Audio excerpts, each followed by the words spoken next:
Just तुम्हाला लग्नाच्या आधीचा मी एक एक्सपिरियन्स सांगेल की जेव्हा मी नाशिकला 11th-12thला सायन्सला शिकायला होती आणि मला आठवतं, म्हणजे आत्ता मला ते कळायला लागलं जेव्हा हे सगळं लग्न वगैरे घडून गेल्यानंतर मी खडसे साहेबांच्या घरात सून म्हणून आलेली आहे. आम्ही लिटरली जेव्हा जेव्हा राजकारणी लोकांच्या गाड्या यायच्या, बऱ्याच वेळा ट्रॅफिक जाम असायचं आणि तेव्हा आम्हाला पण एक वेळा मला आठवतं की आमची एक्झाम होती आणि असंच आम्ही तेव्हा तर ऑटोनीच कॉलेजला जायचो.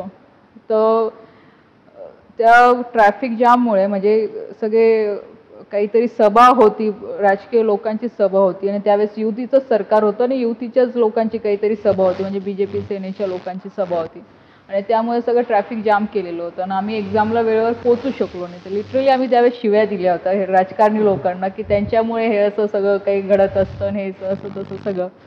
आणि नंतर मला कळालं की लग्नानंतर की ते नेमके हेच सगळे लोक, म्हणजे माझे सासरे पण त्या कार्यक्रमात तिथे होते.